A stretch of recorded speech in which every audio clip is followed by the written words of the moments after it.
রাজধানীর হজরত শাহজালাল আন্তর্জাতিক বিমানবন্দরের কার্গো ভিলেজে ফলের ঝুড়ির মধ্যে বিশেষ কৌশলে লুকিয়ে রাখা অন্তত ১৬ কেজি স্বর্ণের বার জব্দ করে প্রতিরক্ষা গোয়েন্দা সংস্থা ডিজিএফআই ও ঢাকা কাস্টমস হাউস। গত ১৯ জুলাই নতুন পদ্ধতিতে নতুন সোনা পাচারের ঘটনা উদ্ঘাটনের পর হতবাক কাস্টমস কর্মকর্তারা। তারা বলছেন, ফলের ঝুড়িতে সোনা পাচারের এমন ঘটনা এবারই প্রথম। কাস্টমস কর্মকর্তারা জানিয়েছেন, শুধু ফলের ঝুড়িতেই নয়, সোনা পাচারের কৌশলও যে এতটা অভিনব হতে পারে তা না দেখলে বিশ্বাস করা কঠিন। মিনিস্টার মাথা ঠান্ডা অফার, মাসিক কিস্তিতে ১.৫ টন এসি মাত্র ৩,৯৯৯ টাকা ও ২ টন এসি ৪,৯৯৯ টাকায় পাওয়া যাচ্ছে মিনিস্টার শোরুমে। যাত্রীদের ফলের ঝুড়ি বাদেও কফির মিনি প্যাকেট ও ট্যাংয়ের প্যাকেটে পাওয়া যায় দানাদার সোনা। আবার কুলিং ফ্যান, দরজার কবজি, পানির ট্যাপ কিংবা ছাতার মতো সাধারণ জিনিসও হয়ে উঠছে সোনা পাচারের আড়াল।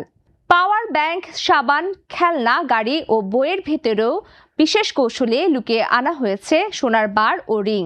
এছাড়া ছাতা ও পানির ট্যাপের মতো নিত্য ব্যবহারযোগ্য সামগ্রীর ভেতরেও সোনার পিণ্ড লুকিয়ে আনা হয়েছে।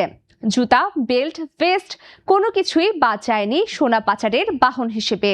সূত্র জানায়, ১৯ জুলাই স্বর্ণ উদ্ধারের আগে ফল আমদানির ঘোষণার আড়ালে স্বর্ণ চোরাচালানের নতুন একটি আন্তর্জাতিক পথ হিসেবে হংকং থেকে হজরত শাহজালাল আন্তর্জাতিক বিমানবন্দর রুট ব্যবহার করা হচ্ছে। মূলত কার্গো ভিলেজ স্ক্যানার না থাকায় সহজলভ্য হিসেবে এ রুট বেছে নিয়েছে সংঘবদ্ধ চক্রের সদস্যরা। কাগজপত্রে তাজা ফলের ঘোষণা দিয়ে দীর্ঘদিন ধরে স্বর্ণ চোরাচালান করে আসছে চক্রটি। ফলে ক্যারেটে বিশেষভাবে তৈরি করা গোপন প্রকোষ্ঠে লুকিয়ে আনা হয় স্বর্ণবার। সম্প্রতি বিমানবন্দরের কার্গো ভিলেজে এমনই একটি চালান থেকে ১৬ কেজি স্বর্ণ উদ্ধারের পর গোয়েন্দা অনুসন্ধানে স্বর্ণ চোরাচালানের এসব তথ্য উঠে এসেছে। বিভিন্ন সংস্থার তদন্তে উঠে এসেছে, একটি চক্র সুকৌশলে ফল আমদানির আড়ালে স্বর্ণের চালান নিয়ে আসছে। তদন্তে দেখা যায়, একই আমদানিকারক প্রতিষ্ঠানের নামে গত ১ বছরে হংকং থেকে অন্তত ১০টি চালান দেশে এনেছে। প্রতিটি চালানে ঘোষিত পণ্য ছিল ফল।